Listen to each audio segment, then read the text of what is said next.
بسم اللہ الرحمن الرحیم۔ السلام علیکم۔ امی روزانہ رات کو چہرے پر میک اپ کر کے دلہن بن کر بیٹھ جاتی۔ میں اماں سے پوچھتی آپ ایسا کیوں کرتی ہیں؟ تو وہ کہتی تیرے ابو کے لیے کرتی ہوں، وہ مجھے ایسے دیکھ کر خوش ہوں گے۔ امی کی بات سن کر میں ہنس دیتی کہ شاید امی مذاق کرتی ہیں کیونکہ ابو کا تو انتقال ہو چکا تھا۔ امی کی دیکھا دیکھی ایک دن میں بھی چپکے سے رات کو میک اپ کر کے اور دلہن بن کر امی کی جگہ پر بیٹھ گئی، لیکن روح لرز گئی جب رات کے 12 بجے کمرے میں میرا نام کائنات ہے اور ہم 2 ہی بہنیں تھیں، اور میرے ماں اور باپ کی آپس میں محبت بے مثال تھی۔ وہ ایک دوسرے کے بنا نہیں رہتے تھے۔ ہم نے بچپن ہی سے انہیں ایک دوسرے سے محبت جتاتے ہوئے دیکھا تھا، اور میرے ماں باپ ہم دونوں بہنوں سے بھی بے حد پیار کرتے تھے۔ میں بڑی تھی اور بڑی ہونے کے ناطے میرا باپ مجھے ہر وقت کوئی نہ کوئی نصیحت کرتا رہتا تھا، اور میں ان کی بات بڑے غور اور توجہ سے سنتی تھی۔ اسی طرح زندگی ہنسی خوشی سے گزر رہی تھی کہ اچانک سے ہماری ہستی بستی زندگی میں ایک بھونچال آیا، اور اس کی زد میں ہمارا پورا گھر آ گیا، اور ہمارے خوشحال گھرانے کو کسی کی نظر لگ گئی، کیونکہ ہر کوئی میرے ماں باپ کی محبت کو دیکھتا اور آپس میں باتیں کرتا کہ ان کو شرم نہیں آتی کہ ان کی بیٹیاں جوان ہو رہی ہیں اور یہ ان کے سامنے ایک دوسرے سے پیار اور محبت کا اظہار کرتے ہیں۔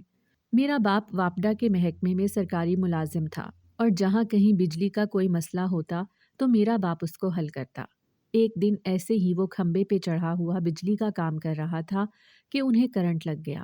وہاں پر موجود لوگ انہیں فوراً ہسپتال لے گئے، لیکن ہسپتال لے جانے کا کوئی بھی فائدہ نہ ہوا کیونکہ وہ راستے میں ہی وفات پا چکے تھے، اور ان کے دوست ہی انہیں لے کر گھر آئے۔ جب ہم نے اپنے باپ کی میت کو دیکھا تو ہمیں یقین ہی نہیں آ رہا تھا کہ ہمارے باپ کے ساتھ کیا ہو چکا ہے۔ میری ماں تو ہوش و حواس ہی کھو بیٹھی تھی۔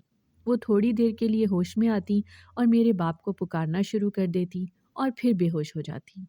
میری ماں کی بہنیں اور بھابیاں میری ماں کو سنبھال رہی تھیں اور انہیں حوصلہ دے رہی تھیں۔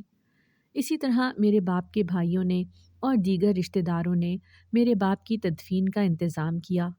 لوگوں کے سمجھانے پر میری ماں نے کچھ حوصلہ کیا اور ہمیں اپنے گلے سے لگایا، اور گلے لگائے روتی رہی۔ اسی طرح میرے باپ کو گزرے ہوئے کافی دن ہو چکے تھے۔ گھر کا ماحول عجیب سوگوار سا ہو چکا تھا۔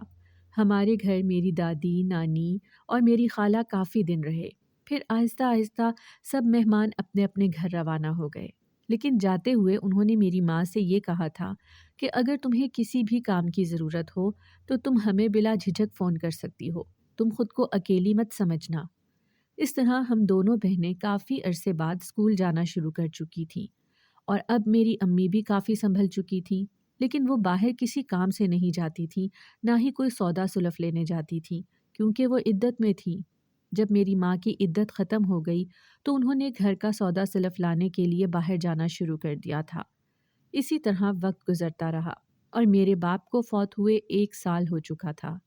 ہم اکثر اپنے باپ کی تصویریں نکال کر انہیں دیکھتے اور ان کی نصیحتوں کو یاد کرتے رہتے۔ میری ماں بھی آنکھوں میں آنسو لاتی اور ان کی باتوں کو یاد کرتے ہوئے روتی رہتی، لیکن ہم دونوں بہنیں اپنی ماں کو دلاسا دیتی، پھر میری ماں ہم بہنوں کو گلے سے لگا لیتی اور چپ کر جاتی۔ اسی طرح وقت گزر رہا تھا کہ ایک دن رات کے وقت میری ماں نے الماری میں سے اپنے نئے کپڑے نکالے اور انہیں استری کرنے لگی۔ میں نے اپنی ماں کو اتنے عرصے کے بعد ان کپڑوں کو استری کرتے ہوئے دیکھا تھا، کیونکہ جب سے میرے باپ کی وفات ہوئی تھی میری ماں نے ایسے کپڑے پہننا چھوڑ دیے تھے۔ میں نے اپنی ماں سے سوال کیا کہ آپ نے کہیں جانا ہے؟ تو میری ماں نے کہا کہ نہیں، میں ویسے ہی استری کر رہی ہوں۔ میں نے ان کی بات کا کوئی خاص غور نہ کیا۔ کچھ دیر کے بعد میری ماں نے وہی سوٹ پہنا اور شیشے کے سامنے کھڑے ہو کر تیار ہونا شروع ہو گئی، اور میری ماں نے اپنے چہرے پر میک اپ کرنا شروع کر دیا۔ میں ان کی اس حرکت پر حیران ہو رہی تھی۔ میں نے اپنی ماں سے پوچھا کہ آپ اس طرح تیار کیوں ہو رہی ہیں؟ تو میری ماں نے کہا کہ تمہارے باپ کو میرا اس طرح تیار ہونا اچھا لگتا تھا، اگر میں اس طرح تیار ہوں گی تو وہ خوش ہو جائیں گے۔ میں نے جب اپنی ماں کی بات سنی تو حیرانگی سے ان کی طرف دیکھا کہ میرا باپ تو مر چکا ہے اور میری ماں کیسی باتیں کر رہی ہیں۔ میں نے اپنی ماں کی بات کو مذاق سمجھا۔ اسی طرح کافی دن گزر گئے اور میری ماں روزانہ ہی ایسا کرتی۔ ایک دن میں نے فیصلہ کیا کہ میں خود ہی تیار ہو کر اس جگہ پر بیٹھ جاتی ہوں جس جگہ پر روزانہ میری ماں بیٹھتی ہیں، اور میں نے اپنی ماں کو دودھ کے اندر نیند کی دوا دے کر سلا دیا تھا۔ اپنی ماں کو سلانے کے بعد میں چپکے سے دلہن کی طرح تیار ہوئی اور اسی جگہ پر آ کر بیٹھ گئی جہاں میری ماں بیٹھتی تھی۔ رات کے 12 بجے اچانک کمرے میں کسی گانے کی آواز آنے لگی اور میں ایک دم سے ڈر گئی، اور میں دائیں بائیں دیکھنے لگی کہ دیوار میں لگی LCD میں میری ماں کی اور باپ کی شادی کی ویڈیو چل رہی ہے، جس میں دونوں دلہا دلہن بنے نظر آ رہے ہیں۔